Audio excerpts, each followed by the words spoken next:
नमस्कार विद्यार्थी मित्रांनो, स्वागत आहे तुमचं ऑनलाईन ऑफिसर्स अकॅडमीच्या ई लर्निंग प्लॅटफॉर्मवरती। बघा विद्यार्थी मित्रांनो, गेल्या 2 दिवसापासून महाराष्ट्र शासनाद्वारे जे काही परिपत्रक प्रसिद्ध होत आहे त्यावरून एक गोष्ट या ठिकाणी सिद्ध झालेली आहे। जेही विद्यार्थी आरोग्य विभाग भरतीसाठी जे आहे काय आतुरतेने वाट बघत होते त्यांच्यासाठी ही काय महत्त्वपूर्ण जी आहे बातमी असणार आहे। या ठिकाणी बघा, ही गोष्ट जी आहे या परिपत्रकाद्वारे 100% काय झालेली आहे, शुअर झाली आहे की येणाऱ्या आगामी 3 ते 4 महिन्याच्या कालावधीमध्ये याच वर्षात आरोग्य सेवक विभागाची 7,000 पेक्षा जास्त पदांची आहे या ठिकाणी जाहिरात येण्याची काय आहे शक्यता नाही। तर या ठिकाणी 100% येणार आहे। मे बी हे पद वाढू सुद्धा या ठिकाणी शकतात, कमी होणार नाही पण वाढण्याची सुद्धा या ठिकाणी शक्यता आहे। त्यामुळे जेही विद्यार्थी आरोग्य विभागातील सरळ सेवा परीक्षेला टार्गेट करत असतील तर त्यांच्यासाठी जे आहे आपण अभ्यासाचं नियोजन कशा पद्धतीचं असलं पाहिजे आणि सिलेबस मध्ये तुम्ही एक्झॅक्टली कुठले घटक जे आहे अभ्यासले पाहिजे ते या ठिकाणी डिटेल मध्ये घेऊन आलेलो आहे। बघा, तत्पूर्वी बघा आपल्या अकॅडमी मार्फत जे आहे विविध प्रकारचे सरळ सेवा कोर्सेस जे आहे लॉन्च केल्या जात आहे आणि ही जे ऑफर आहे, शेवटची जी ऑफर आहे ती 15 जुलै 2026 म्हणजे या ठिकाणी 10 जुलै होती, ही एक्सटेंड करण्यात आलेली आहे विद्यार्थ्यांच्या जे आहे कशासाठी, हितासाठी। आणि हे वर्षभर तुम्हाला या ठिकाणी जे आहे बॅच परचेस केल्यानंतर काय व्हॅलिडिटी राहणार आहे आणि कुठलीही बॅच जी आहे ती फक्त तुम्ही 1100 रुपयामध्ये या ठिकाणी काय परचेस करू शकणार आहे। त्यामुळे ज्याही विद्यार्थ्यांना या बॅचेसला एनरोल करायचं असेल त्यांनी काय करायचं आहे, 8010457760 या नंबरवरती काय करायचं आहे, संपर्क साधायचा आहे आणि बॅचेसला काय करायचं आहे, एनरोल करायचं आहे। तत्पूर्वी बघा विद्यार्थी मित्रांनो, अभ्यास जे आहे आरोग्य विभागासाठी अभ्यासाचं एक्झॅक्ट नियोजन कसं असलं पाहिजे हा रोड मॅप जी आहे मी तुमच्यासाठी या ठिकाणी काय केलेली आहे, घेऊन आलेली आहे की तुम्ही एक्झॅक्टली जे आहे कशा पद्धतीने या ठिकाणी अभ्यास केला पाहिजे। बघा, या ठिकाणी अभ्यासाचे उद्दिष्ट काय असतात की अभ्यासाचे विश्लेषण करणे, कमकुवत विषय मजबूत करणे, त्याच्यानंतर वेळेचे योग्य नियोजन करून काय करणे, उच्च गुण मिळवणे, हा अभ्यासाचे काय असतात मुख्य कॅरेक्टरिस्टिक्स असतात।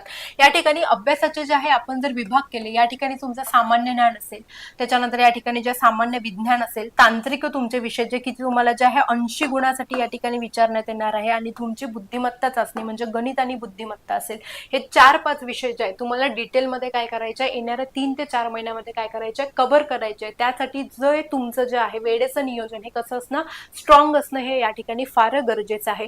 तुम्ही साधारणतः 6 ते 7 तास किंवा 7 ते 8 तास या ठिकाणी काय केला पाहिजे, अभ्यास केला पाहिजे। बघा, दैनंदिन अभ्यासाचं जर नियोजन बघितलं तुम्ही या ठिकाणी एकूण अभ्यासाचा जो वेळ आहे आपल्याला 6 ते 8 जे आहे आपल्या कॅपेबिलिटीनुसार पोटेन्शियल नुसार जे आहे तुम्हाला काय करायचं आहे, सेट करायचं आहे। त्याच्यामध्ये जर बघितलं तुम्ही सकाळचे जे 2 ते 3 तास आहे ते मॅन्डेटरी तुम्हाला कशाला द्यायचे आहे, हे तुम्हाला जे काही नवीन विषय आहेत या परीक्षेमध्ये जे काही नवीन विषय आहे जे तुमच्या वाचण्यात आलेले नाही आहे अशा विषयांवर तुम्हाला काय द्यायचं आहे, जास्त भर द्यायचा आहे। त्याच्यानंतर दुपारच्या वेळेला जे 2 ते 3 तास येणार आहे याच्यामध्ये तुम्हाला काय करायचं आहे, सकाळी तुम्ही जे काही वाचलं त्याची जे आहे वारंवार प्रॅक्टिस करायची आहे, प्लस मागील प्रश्नपत्रिकांचे काय करायचं आहे, विश्लेषण करून कुठल्या टॉपिकवर जास्त जे आहे आयोगाने भर दिलेला आहे हे तुम्हाला बघायचं आहे। त्याच्यानंतर संध्याकाळी 1 ते 2 तास तुम्हाला कंपल्सरी या ठिकाणी काय करायचे, मॉक टेस्ट द्यायचे आहे आणि नंबर ऑफ क्वेश्चन पेपर या ठिकाणी काय करायचे आहे, सॉल्व्ह करायचे आहे। आणि रात्रीचे झोपताना 30 मिनिटं पहिले दिवसभरात तुम्ही जो काही अभ्यास केला त्याला काय करायचं आहे, रिकॉल करायचं आहे, त्याची रिव्हिजन करायची आहे। बघा, त्याच्यानंतर हे झालं दिवसाचं नियोजन आणि साप्ताहिक नियोजनामध्ये बघा मी काय सांगते तुम्हाला, साप्ताहिक नियोजनामध्ये जे सुरुवातीचे 6 दिवस आहे या ठिकाणी तुम्हाला कंपल्सरी अभ्यास करायचा आहे आणि एक दिवस जो असणार आहे त्या ठिकाणी तुम्हाला कंपल्सरी एक मॉक टेस्ट सोडवायची आहे, प्लस जे काही आधीच्या प्रिव्हियस इयर एक्झाम मध्ये प्रश्न विचारलेले आहेत त्या प्रश्नाचं काय करायचं आहे, विश्लेषण करायचं आहे। दर आठवड्याला जे आहे तुम्हाला प्रत्येक विषयाचा किमान जो काही विषय तुम्ही आठवड्याभरात कंप्लीट केला आहे त्या विषयाची तुम्हाला या ठिकाणी काय करायची आहे, पूर्ण रिव्हिजन करायची आहे आणि जे काही महत्त्वाचे टॉपिक्स आहेत त्याला वारंवार रिवाइज करून त्याच्या नोट्स या ठिकाणी तयार करून घ्यायच्या आहे। मागील प्रश्नपत्रिकांचे विश्लेषण करणे आणि त्या सोडवणे, प्लस सगळ्यात महत्त्वाचं आहे या ठिकाणी चालू घडामोडींचा साप्ताहिक आढावा घेणे। 7 दिवसात काय काय महत्त्वपूर्ण घडामोडी घडलेल्या आहे या संदर्भात महत्त्वपूर्ण तुम्हाला काय नोट्स या ठिकाणी तयार करून ठेवायच्या आहे। त्याचबरोबर जे आहे महत्त्वाची रणनीती काय असणार आहे या केसमध्ये बघा, तुम्हाला जे आहे अभ्यासक्रमानुसार या ठिकाणी काय करायचं आहे, अभ्यास करायचा आहे। जे काही सिलेबस मध्ये टॉपिक्स दिले आहे फक्त तेवढेच टॉपिक्स तुम्हाला डिटेलमध्ये या ठिकाणी प्रिपेअर करायचे आहे, त्याच्या नोट्स तयार करून घ्यायच्या आहे, मागील प्रश्नपत्रिकांचे विश्लेषण करायचे आहे, टेस्ट सोडवायच्या आणि सगळ्यात महत्त्वाचं जे काही तुमचे कमकुवत विषय असतील त्या कमकुवत विषयावर जास्तीत जास्त काय अतिरिक्त लक्ष देणे गरजेचं आहे. प्लस या ठिकाणी वेळेचं व्यवस्थापन नियोजन करून एक स्वतःमध्ये आत्मविश्वास निर्माण करणे गरजेचं आहे. त्याचबरोबर या ठिकाणी तुम्ही जे करंट अफेअर आणि डेली अपडेट्स आहे ते जे काही आहे न्यूजपेपर असेल, ज्या वेबसाईट असेल अधिकृत गव्हर्नमेंटच्या, त्याच्यावरून या ठिकाणी काय करू शकता, प्रिपेअर करू शकता. बघा, दररोजचे उद्दिष्ट पूर्ण झाले की नाही तुमचं ते तुम्हाला नंतर याच्यानंतर तपासायचं आहे, त्याचा अनालिसिस करायचं आहे, जास्तीत जास्त प्रश्नपत्रिका या ठिकाणी सोडवायच्या आहे.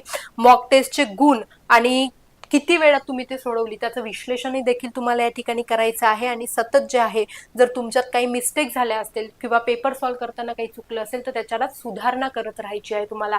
अशा पद्धतीने जर तुम्ही अभ्यास केला, असं नियोजन आखून जर तुम्ही अभ्यास केला रोजचे 6 ते 8 तास, तर डेफिनेटली तुम्हाला या ठिकाणी जे आहे काय यश मिळणार आहे.